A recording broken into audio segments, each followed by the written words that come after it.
السلام عليكم ورحمة الله تعالى وبركاته. مرحبا بكم في قناة شهوة جميلة الخياري. اليوم غندير معكم الوصفة ديال عجينة البيتزا الصحية بالدقيق الكامل. كما كتلاحظوا هنا نتوما كتشوفوا فهي كتجي رطبة ويعني لينة، كتهزوها كتلعبوا بها كما بغيتو، كتجي خفيفة واهم شيء انها مرملة. بقاو معايا تابعوني باش تعرفوا على الوصفة.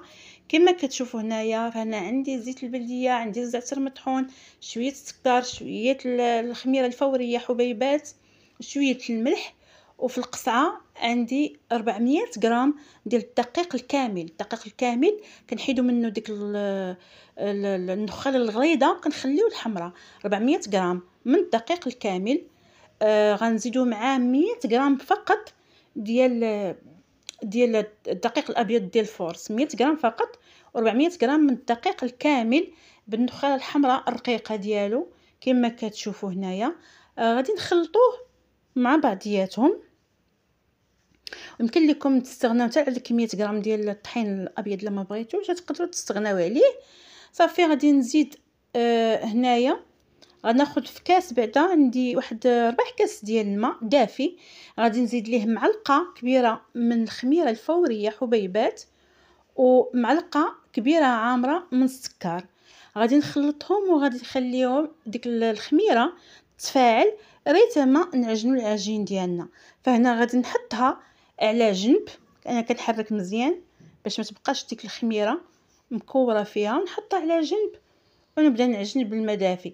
هذا الطحين هذا كما قلت لكم 400 غرام من الدقيق الكامل مع 100 غرام من الدقيق الابيض.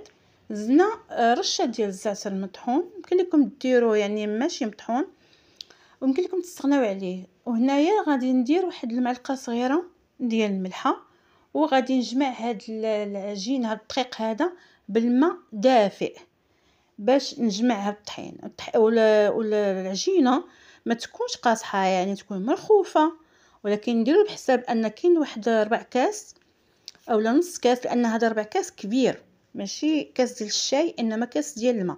يعني الا بغينا نعبروا بالكاس ديال الشاي فنص كاس ديال الماء اللي درنا فيه معلقه كبيره ديال الخميره الفوريه ومعلقه كبيره ديال السكر وخليناهم يعني ديك الخميره تفاعل. هانتوما كتشوفوا هنايا فانا كنحاول نجمع هذاك الدقيق بالماء دافي. اللي عنده العجانه راه يكتفي بالعجانه. انا يعني بغيت ندير لكم هذا الفيديو يعني نعجن بيدي بالنسبه للفئه اللي ما عندهمش العجانه، وهي راه ما يعني ماشي كتدلكش يدليك، كنحاولوا غير نجمعوها والعجينه تكون مرخوفه. هانتوما كتشوفوا كما هكايا.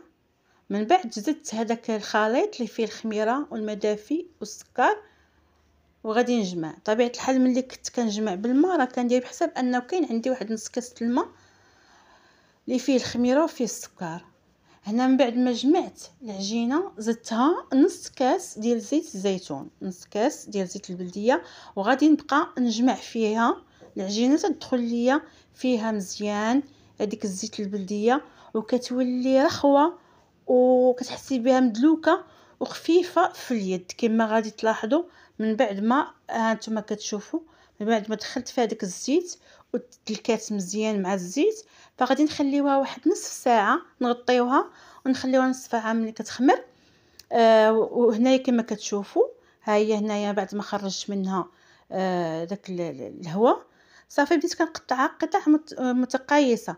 انايا درتهم يعني في حجم 20 سنتيم في القطر، يعني ما بغيتهمش صغار. نتوما تقدروا ديروهم صغار او ديروهم يعني حجم واحد على قد اللاطه. انا هنا درتهم كما كتشوفوا 20 سنتيم في القطر. كنتكيوها يعني كتقبوهم بالفرشات وتعمروهم بلاصوص ديالكم بالحشوه اللي بغيتو. كما يمكن لكم طيبوهم نصف طيبه وتحطوهم في المجمد، راه كتبقى مزيانه وكتجي زوينه. يعني على ضمانتي اكيد الا جربتوها غادي تعجبكم، لانها كتجي هشيشه وحتى في الماكله كتجي يعني ماشي كتجي ثقيله على الجهاز الهضمي لانها مصوبه من الدقيق الكامل. نتمنى الفيديو ديال اليوم ينال اعجابكم. ما تنساوش ديروا البارطاج مع العائله وتخليوا لي تعليقات زوينين وتخليوا لي تطبيقاتكم عبر الفيسبوك. دمتم في رعاية الله، والسلام عليكم ورحمة الله تعالى وبركاته.